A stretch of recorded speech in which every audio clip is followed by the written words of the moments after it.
건축은 땅 위에 인공적인 것들을 쌓아 올려서 완성됩니다.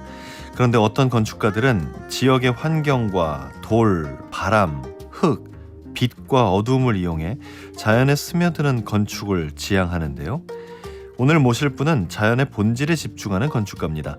ITM 유이화 건축사무소 대표이자 유동룡 미술관 관장 유이화님 나오셨습니다. 어서 오세요. 네, 안녕하세요. 유이화입니다. 네, 반갑습니다. 아우, 추운 날씨에 이렇게 발걸음해 주셔서 감사합니다. 초대해 주셔서 감사합니다.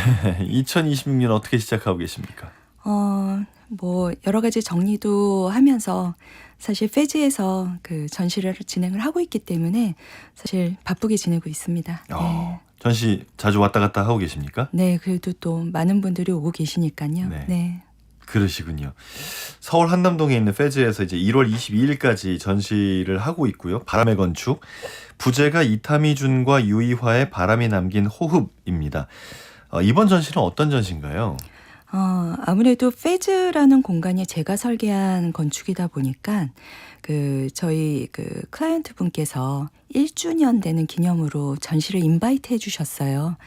그래서 민망하지만 아직 저희 선친이신 이타미준하고 제가 2인전을 할 레벨까지는 아니지만 그래도 페즈라는 건물이 제가 설계한 건물이다 보니까 페즈를 포함해서 유이화에서부터 이타미준까지 거꾸로 역으로 아버지의 데뷔 작품까지 거슬러 올라가는 그런 전시를 기획을 했습니다. 네. 쭉 이어지는 어떤 흐름이 있습니까?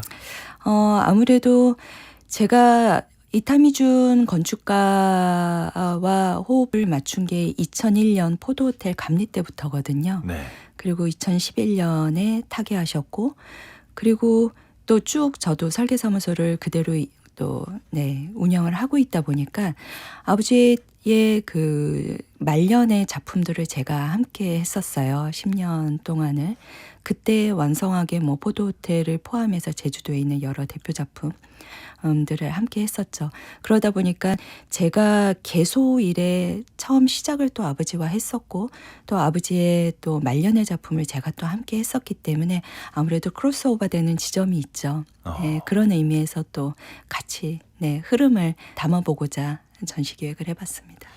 아버지이기도 한데 동시에 내가 걷고자 하는 길의 대가시기도 하잖아요. 그런 대가의 마지막 10년을 함께 보내는 마음은 어떻습니까?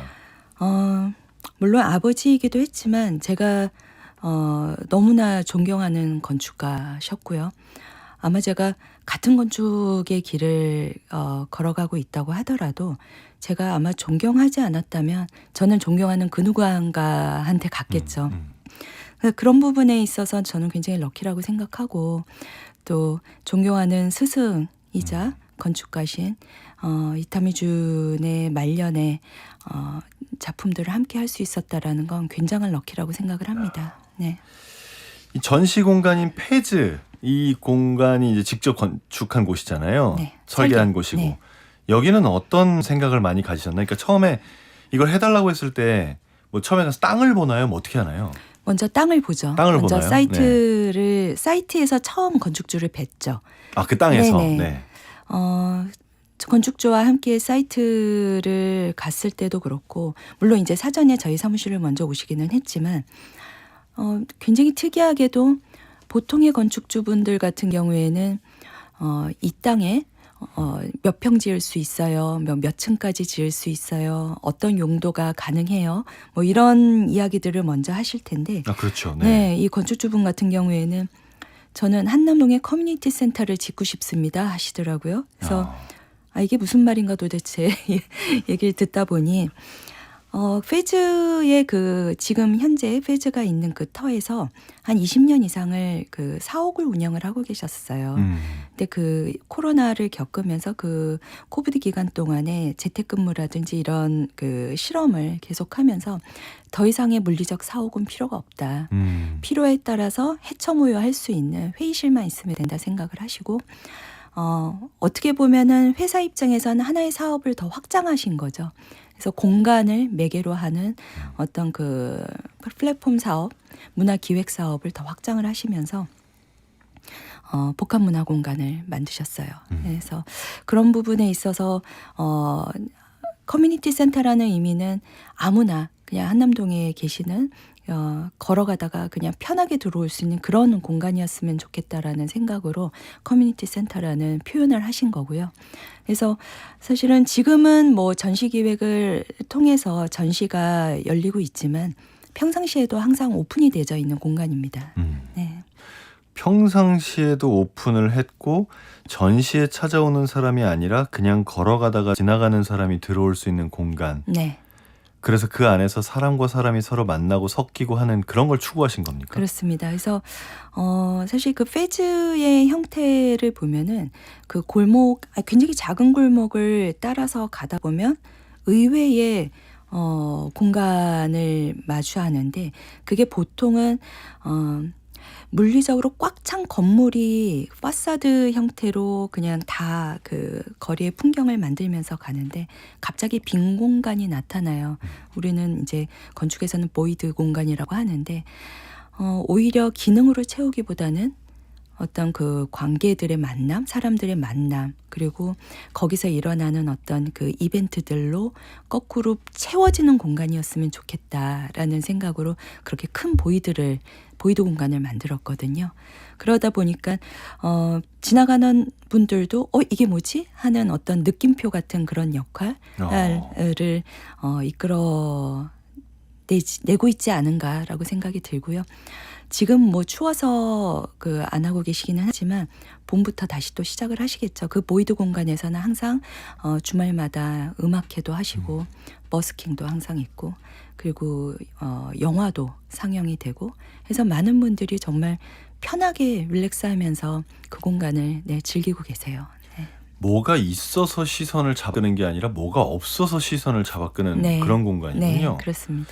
아니 근데 지금 이제 건축주께서 이러한 요구를 하셨다라고 말씀을 하셨는데 그 요구를 처음 들었을 때 건축가로서는 좀 뭐랄까 당황스러웠겠어요. 뭐 어쩌란 말이야 싶었겠어요. 아니 굉장히 신선했죠. 그래요? 네, 매우 신선했죠. 네. 그리고 저 또한 뭐랄까 그 공간에서 어떤 행위가 이루어지게 할 것인가, 어떤 행태가 이루어지게 할 것인가에 대한 관심이 굉장히 많고 공간이라는 그걸 철저히 서포트하는 공간이거든요. 그래서 행태 디자인에 굉장히 관심이 있는데 거꾸로 클라이언트 분이 어떤 기능, 그런 기능 위주, 합리적인 어떤 그런 기능 위주의 공간이 아니라 여기에 어떤 씬이 펼쳐졌으면 좋겠어요라고 요구를 하시니까 저는 굉장히 신선하게 받아들였고 너무 재밌었죠. 그래서 굉장히 설레이는 프로젝트였었고 그래서 설계를 하는 그 과정에 있어서도 클라이언트들이랑 그런 이야기들을 더 많이 했어요. 여기에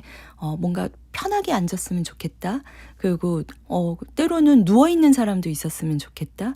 물론 그런 것들이 다 디자인에 반영이 돼야 되니까 그러면은 어떤 철저히 그런 행태를 서포트할 수 있는 그런 공간을 저는 또 만들어야 되잖아요. 근데 그게 억지스럽지 않게 자연스럽게 그래야지만 또 관람객들 거기에 오시는 유저들도 굉장히 편하게 또 자연스럽게 받아들여야만 하니까 그래서 그러한 그 과정을 상상하면서 설계를 하는 과정이 굉장히 즐거운 그래요. 부분이었어요. 네. 저는 그런 게 되게 이해가 안 돼요. 그러니까 아무것도 건물이 뭐가 있어서 이걸 어떻게 만질까가 아니라 그냥 아무것도 없는 땅을 보고 여기에 사람들이 어떻게 와서 어떻게 어우러지고 빈 공간을 보면서 무슨 생각을 했으면 좋겠고 이걸 다 상상해서 만들어내는 거잖아요. 그래야만 하죠. 네. 그걸 어떻게 해요 도대체 그거를. 너무 신기합니다. 건축가들의 일이라는 게. 자, 사람과 사람의 소통 이걸 건축가가 의도한다. 저는 처음에 얘기를 들었을 때 이게 과연 가능한가 싶었는데 근데 이제 제 경험을 돌이켜보니까 그런 게 있더라고요. 어떤 카페로 예를 들자면 어떤 카페는 가면 사람들이 조용조용히 얘기하는 곳이 있고 그렇죠. 어떤 카페는 시끌시끌하게 얘기하는 곳이 있고 어떤 카페는 사람이 한 2명 혹은 4명이 앉아서 자기들끼리 즐거운 얘기를 하는 과정에서 좀 오래 앉아있고 싶은 그런 데들이 있고 어떤 카페는 뭐 아무리 좋은 사람이어도 오래 못 앉아있는 곳이 있고 그렇거든요. 그렇죠. 이러한 사람들의 행태가 건축의 모양에서 영향을 받습니까? 건축의 모양뿐만 아니라 그 내부에서 실내에 사실은 저는 공기를 디자인한다는 표현을 많이 쓰거든요. 와, 공기도 네. 디자인합니까? 네. 사실 어떤 하드웨어뿐만이 아니라 거기에 채워지는 어떤 향, 음악의 그 소리의 크기 정도, 그리고 물론 이제 그 인테리어의 어떤 그런 마감들이 주는 어떤 그런 그 느낌들도 있겠지만, 사실 그런 부분들까지 철저히 사실은 어떤 공간이 되었으면 좋겠느냐에 따라서 조도, 음악, 향, 그리고 앉았을 때의 어떤 그 의자의 감촉, 이런 것들까지 다 생각이 디자인이 되어야만 하는 거죠. 의자의 감촉 같은 건 인테리어에 속하는, 인테리어도 아니죠. 이건 가구에 속하는 일이잖아요. 가구도 인테리어 디자인의 일부죠. 이것까지도 전부 다 관여를 그럼요. 하십니까? 저는 그렇죠. 아. 네, 그래야만 하고, 사실은 해외의 대가들 같은 경우에는 뭐 저희 아버지도 그러셨고 손잡이 디자인까지 다 하셨어요. 손잡이요? 가구뿐만이 아니라. 어느 네. 손잡이를 말씀하시는 거죠? 도어 핸들. 문에? 네. 아, 그래요? 그럼요.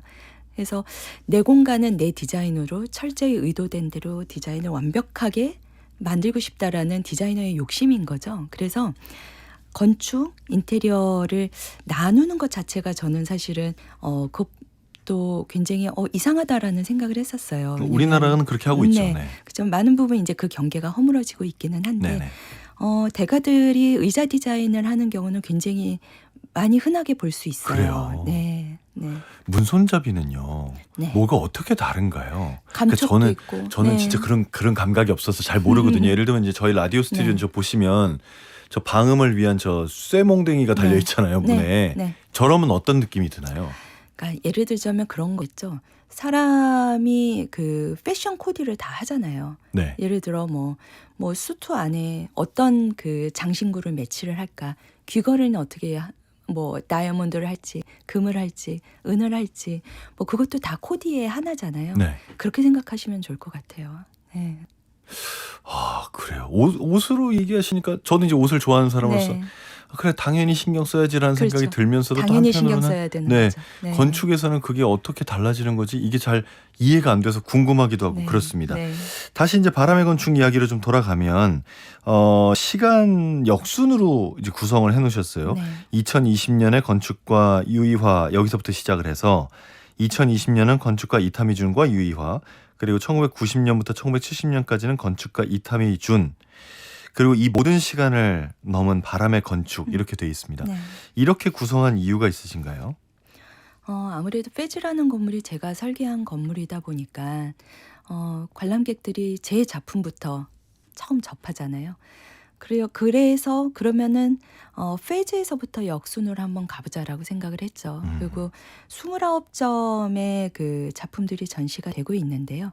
그 중에 4작품, 최근에 저의 대표작 4작품만 제 대표 작품이고, 그리고 일부는 이타미준과 제가 같이 있었을 때 같이 함께하는 작품, 그리고 또 1970년대까지의 데뷔 작품까지 역으로 또 올라가고 있습니다. 그래서 어떻게 건축가의 건축 철학이 그 헤리티지가 저한테까지 연결이 되고 있는가를 또 보여주고 싶었고요. 네.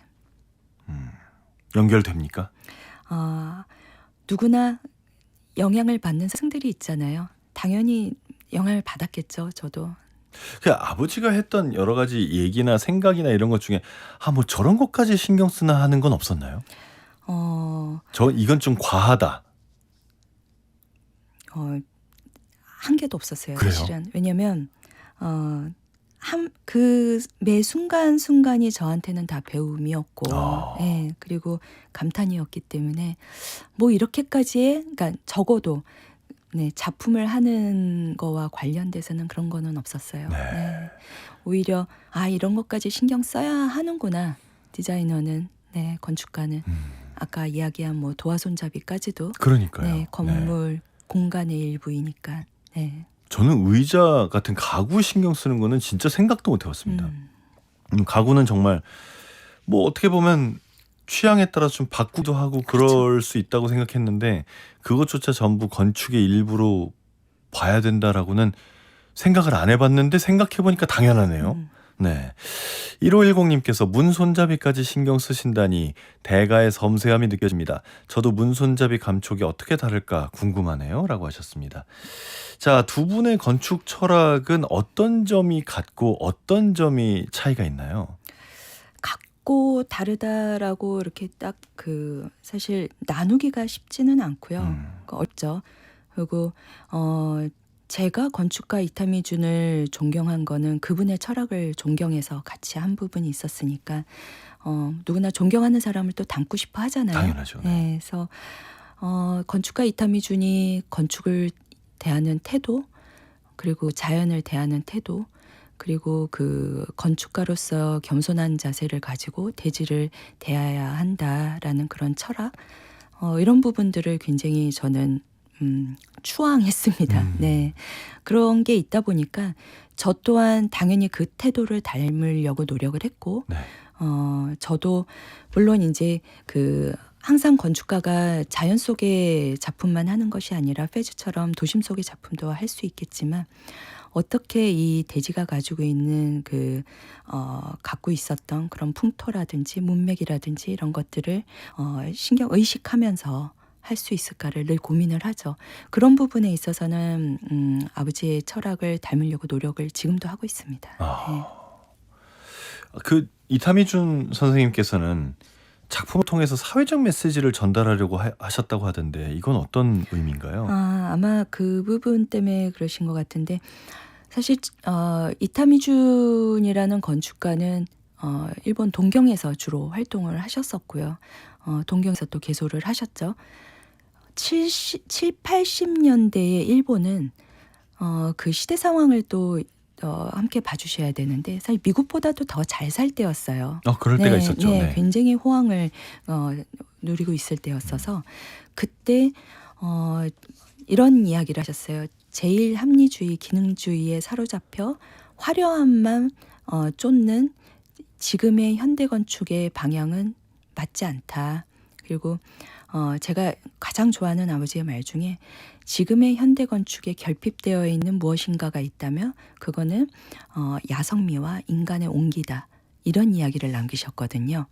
그래서 그때 당시 7, 80년도의 일본은 거의 자고 일어나면 화려한 건물이 우후죽순으로 생겨날 때였었고, 그리고 누가 더 화려한 샹들리에를 거냐, 누가 더 화려한 고급 대리석, 유럽 대리석을 쓰느냐, 이런 것이 더 주목을 받았을 때였어서 그런 조류에 흔들리지 않고 이렇게 가면 안 된다라는 그런 메시지를 전하기 위해서 소재의 물성에 더 집중을 해야 된다 하셔갖고 남기신 7, 80년대의 작품들은 거의 집착에 가까울 만큼 소재에 소재성을 더 중요하게 생각을 하셨어요. 소재성을 중요하게 생각한다는 게 뭔가요?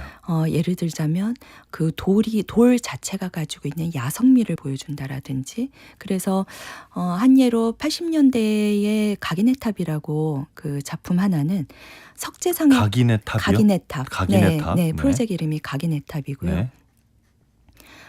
석재상에 가셔서 버려진 폐석들, 그러니까 지금도 마찬가지긴 한데 네모반 뜻하게 잘려지고 잘 가공된 돌들을 주로 사용을 하잖아요. 그럼요. 그러면 네. 이제 짜투리 돌들이 네. 남겠죠. 남아서 네네. 버리는 게 그렇죠, 있죠. 그래서 그 폐석들을 이제 사겠다고 했더니 그 석재상 사장님이 그냥 주겠다 하시면서 배달까지 직접 해주신 경우가 있는데, 그러니까 같은 재료라도 누구한테는 쓰레기였던 거고 누구한테는 보물이었던 거죠. 그래서 그 폐석을 가지고 집 마감재를 다 한 경우도 있으셨었고요.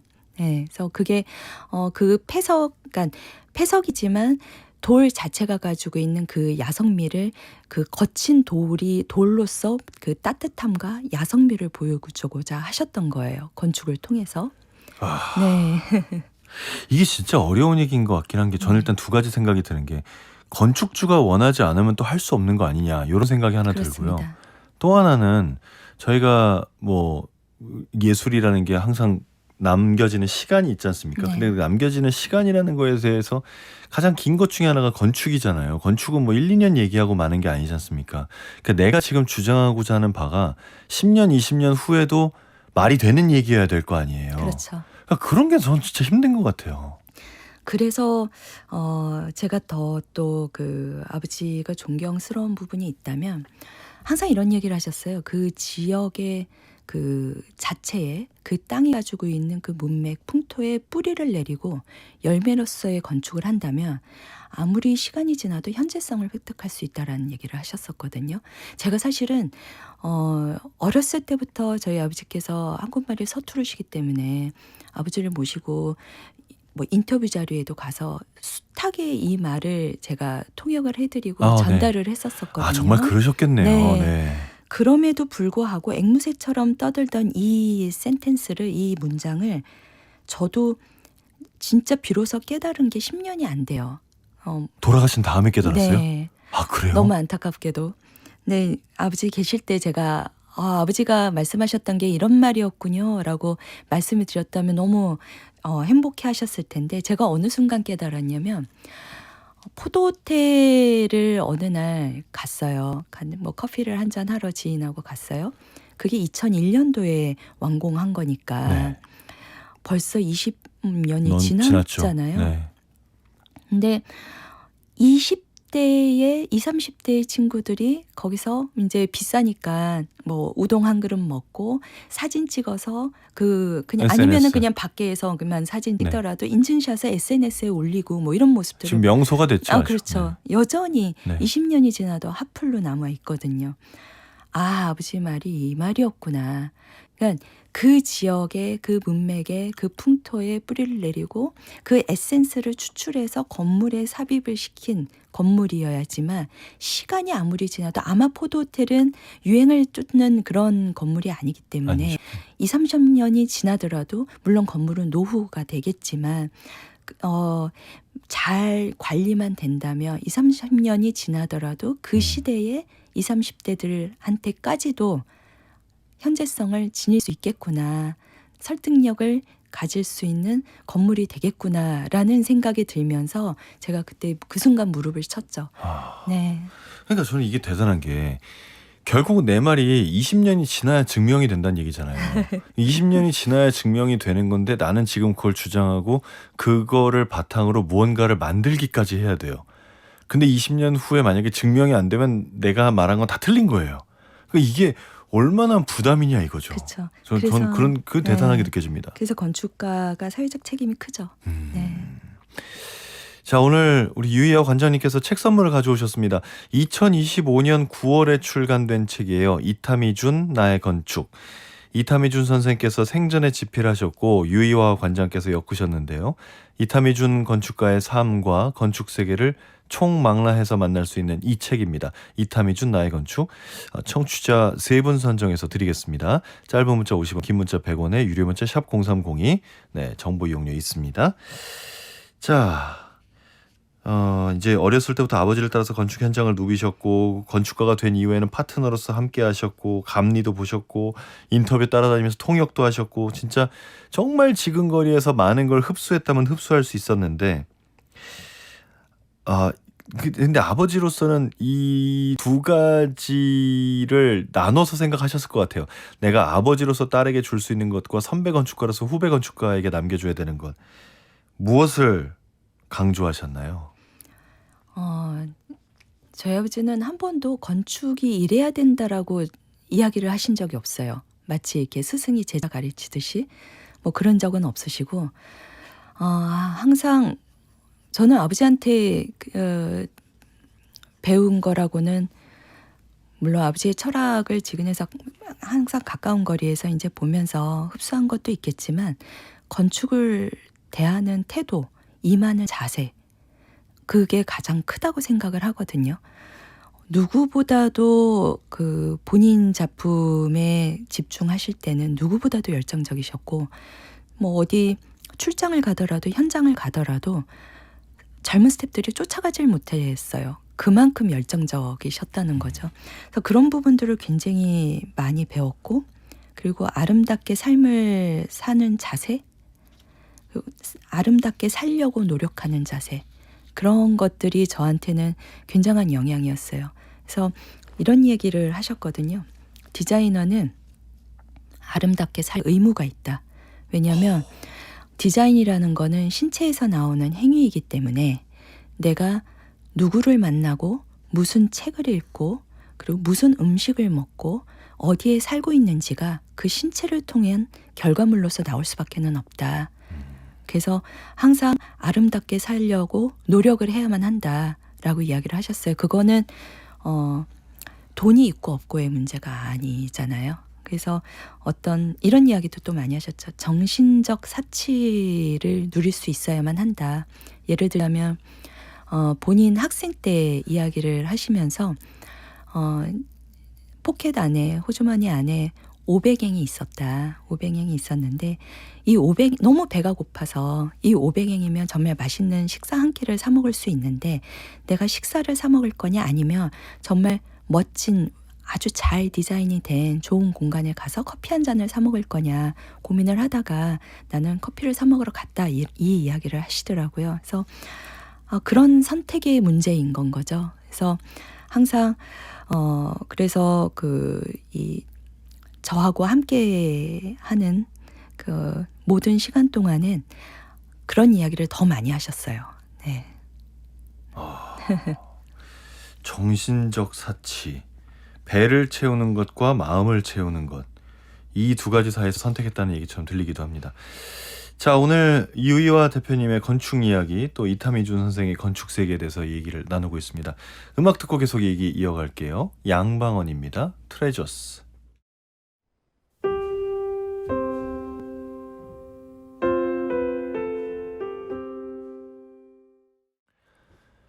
트레저스 양방언이었습니다.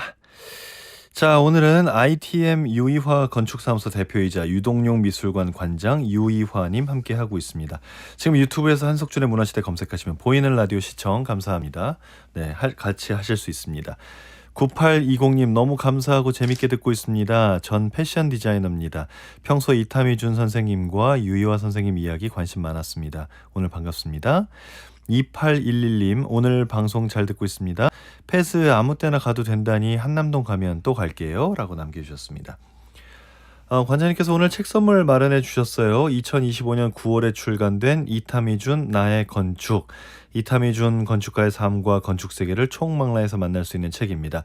샵 0301을 신청해 주시면 3분 선정해서 드리겠습니다. 짧은 문자 50원, 긴 문자 100원입니다. 앞서서 이제 부친이신 이타미준 건축가와 함께한 건축 이야기를 나눠봤는데, 사실 유이화 대표님을 어떤 사람들은 그냥 뭐 이타미준 딸 아니야? 라고 생각하겠지만, 유이화 대표님 자신도 한국 건축가 협회상도 받으셨고 저먼 디자인 어워드도 받으셨고 진짜 많은 상을 받으셨어요. 네. 그죠? 몇 개나 받으셨어요? 꽤 많이 받았습니다. 그러게요. 네. 네. 그리고 이제 복합 문화 공간 시호제로 특히 이제 여러 상을 받으셨는데, 시호제는 어떤 곳입니까? 경북 칠곡에 있고요. 네. 한 그 개인 클라이언트 분께서 본인의 세컨드하우스 겸 게스트하우스들, 그러니까 그 자녀분들이 5분 계시는데 다 장성하셔갖고 손녀 손자분들도 다 함께 모이면은 이게 너무 많은 대가족이 된다. 그래서 네, 자녀분들 오시면은 이제 묵을 수 있는 게스트하우스 필요하다.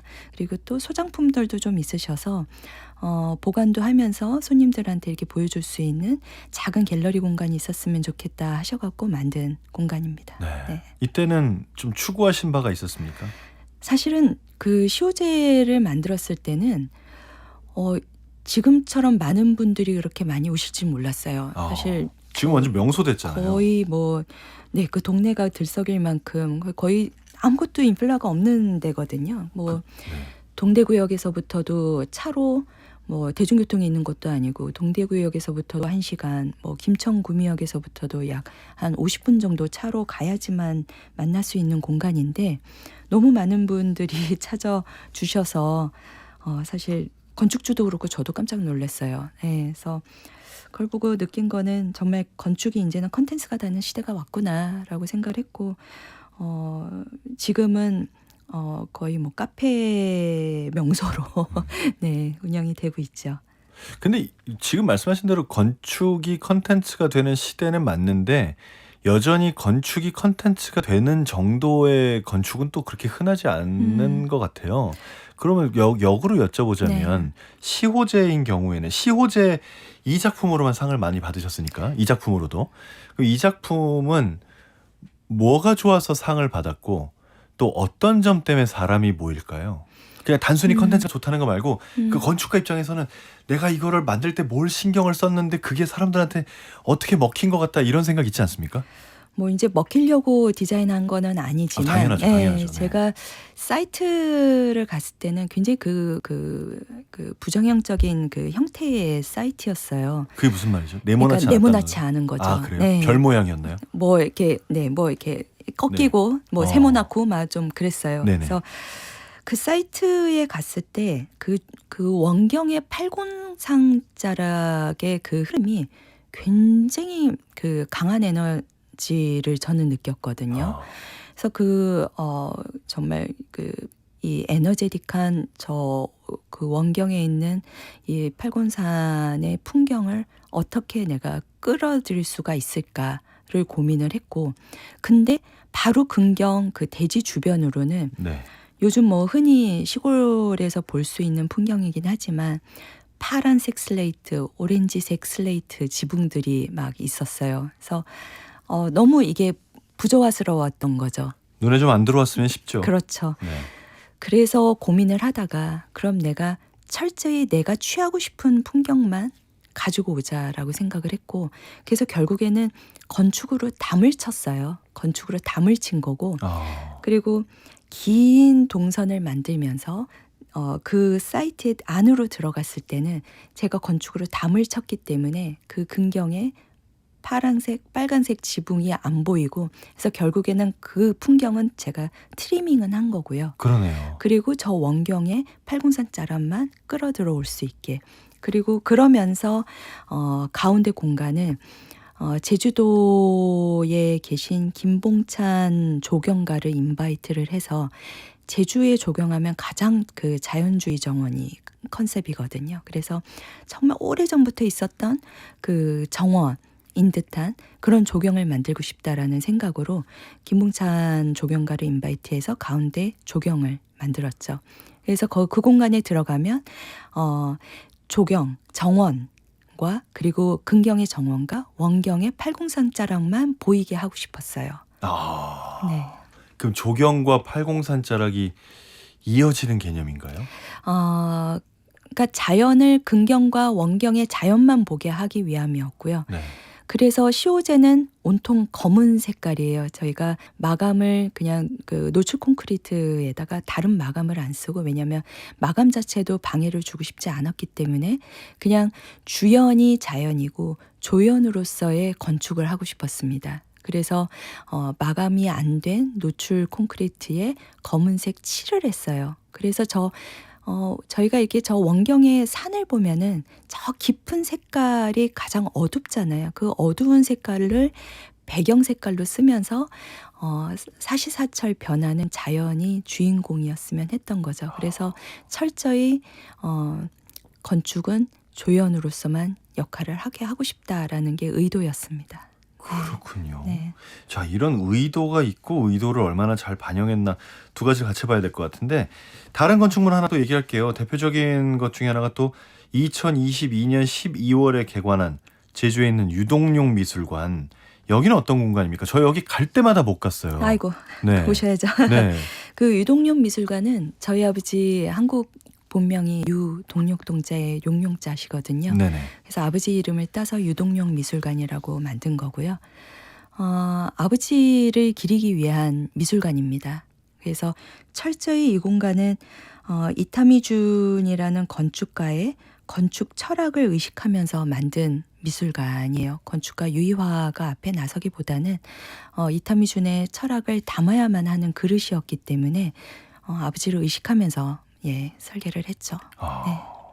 근데 지금도 말씀하실 때 유동용이라는 이름을 말씀하셨는데, 유동용과 이타미준과 두 이름을 저희가 어떻게 봐야지 정확한 겁니까?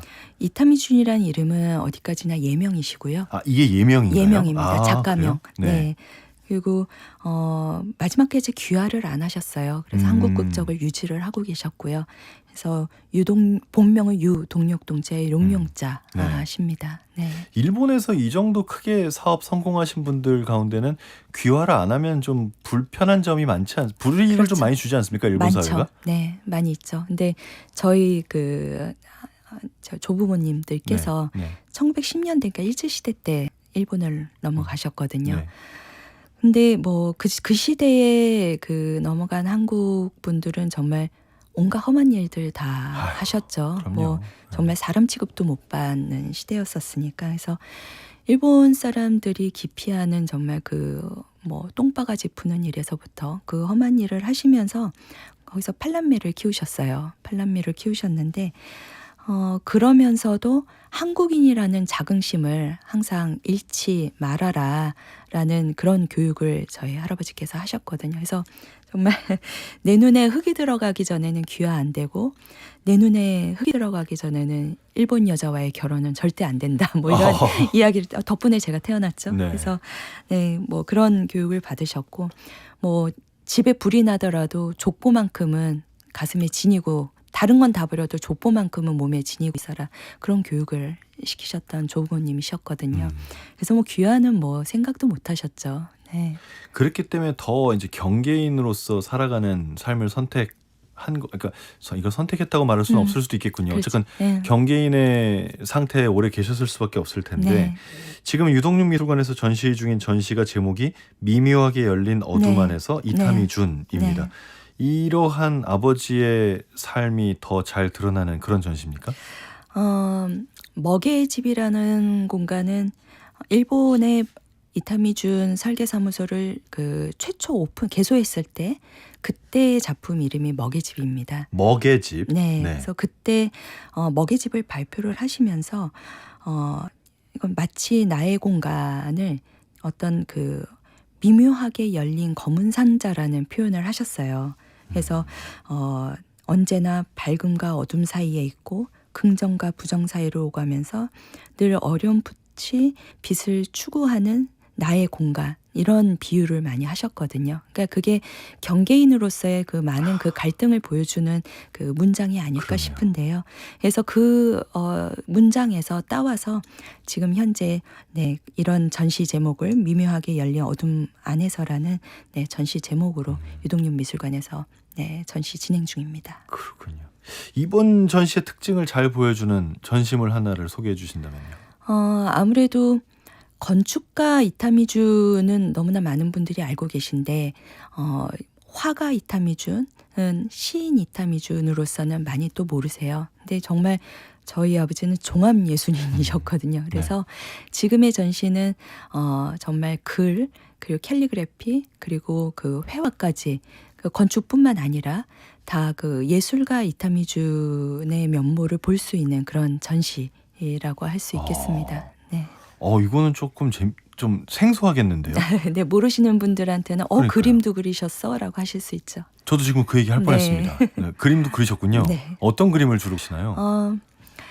70년대부터 쭉 그림을 붓을 놓지 않으셨었는데 먹그림에서부터 유화 작업까지 다양하게 작업을 하셨습니다.